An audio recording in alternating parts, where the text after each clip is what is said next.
Hello viewers, welcome to sisters kitchen. இன்றைக்கி நம்ம sisters கிச்சனில் வெண்டைக்காய் புளிக்குழம்பு செய்ய போகிறோம். அதுக்கு நான் வெண்டைக்காய் நல்லா சின்ன சின்னதாக வெட்டி வச்சுருக்கேன். ரொம்பையும் சின்ன சின்னதாக வெட்டக்கூடாது, ரொம்பையும் பெருசு பெருசாக வெட்டக்கூடாது. ஒரு மீடியம் சைஸாக நீங்கள் நல்லா வெட்டி வச்சுக்கோங்க. ஒரு பேனில் போட்டு அதை எண்ணெய் விடாமல் எதுவுமே விடக்கூடாது. ஸ்டவ்வை ஆன் பண்ணிவிட்டு அப்படியே வெண்டைக்காவை போட்டுட்டு நல்லா கிளறி விடுங்க.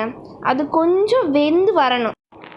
இப்படி நம்ம நல்லா கிளறினா தான் வெண்டையில் உள்ள பிசுப்பு தன்மை போகும்.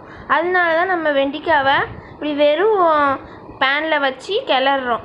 லைட்டாக கிண்டி விட்டுக்கிட்டே இருங்க. பாருங்கள், கொஞ்சம் வெந்துருச்சு. அவ்வளோதான், நம்ம இதை வச்சிடலாம். ஒரு பேனில் நான் 3 ஸ்பூன் எண்ணெய் விட்டுருக்கேன். நம்ம இந்த புளிக்குழம்புல ரொம்பவே கம்மி எண்ணெய் யூஸ் பண்ண போகிறோம். 3 ஸ்பூன் எண்ணெய் ஊற்றிட்டு இதில் நம்ம கடுகு, ஃபஸ்ட்டு வெந்தயம் போடுறேன். அதுக்கடுத்து கடுகு, நல்லா கடுகு வெடித்து வந்தவுடனே நம்ம வெங்காயத்தை வெட்டி வச்சுருக்க வெங்காயத்தை இதில் சேர்க்குறோம்.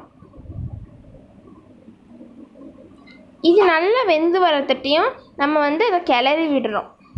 இப்போ கொஞ்சம் பூண்டு பற்கள் உங்களுக்கு பிடிச்சிருந்துச்சுன்னா நீங்கள் பூண்டு பற்கள் சேர்த்துக்கலாம். உங்களுக்கு பிடிக்காதுன்னா நீங்கள் சேர்க்க வேண்டாம்.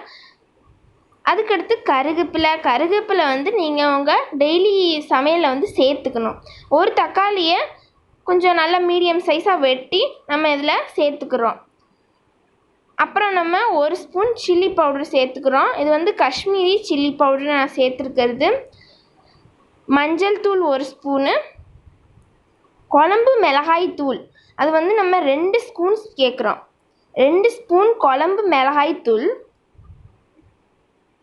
சேர்த்துட்டு நம்ம அப்படியே கொஞ்சம் கிண்டி விட்டுக்கிறோம். தேவையான அளவு நம்ம தண்ணீர் சேர்த்துக்கிறோம். எவ்வளோ நமக்கு தண்ணி வேணுமோ அவ்வளோ நம்ம தண்ணி சேர்த்துக்கிறோம். சேர்த்துட்டு இருக்கிற நம்ம வதக்கி வச்சுருந்தோம்ல வெண்டைக்காய், அதை நம்ம இதில் சேர்த்துக்கிறோம். சேர்த்துட்டு இதை நல்லா கிளறி விடுறோம். புளி பேஸ்ட் நான் எடுத்திருக்கேன். நீங்கள் புளி எடுத்துருக்கீங்கன்னா ஒரு எலுமிச்சம்பழம் அளவுக்கு புளி எடுத்து தண்ணியில் கரைச்சி சேர்த்துக்கோங்க. நான் 1 ஸ்பூன் புளி பேஸ்ட் சேர்த்துருக்கேன். இப்போ அரைச்சி வச்சுருக்க கோகோனட் பேஸ்ட்டையும் நான் அதில் சேர்த்துக்கிறேன். இதில் இந்த புளிக்குழம்புல கோகோனட் போடுறதே சூப்பரான டேஸ்ட் வரும், சூப்பராக வரும். இது நல்லா வெந்த பிறகு நீங்கள் இதை சேருங்க. சேர்த்துட்டு கொரியாண்டர் லீவ்ஸையும் சின்ன சின்னதாக வெட்டி சேருங்க. சேர்த்துட்டு கொஞ்சம் கிளறி விட்டுட்டு ஒரு 2 நிமிஷம் மட்டும் வேக வைங்க. வேக வச்சுட்டு அவ்வளோதாங்க, நம்ம புளிக்குழம்பு ரெடி ஆயிடுச்சு. இந்த புளிக்குழம்பு ரெசிபி உங்களுக்கு பிடிச்சிருந்துச்சுன்னா எங்கள் வீடியோ லைக், ஷேர், சப்ஸ்கிரைப்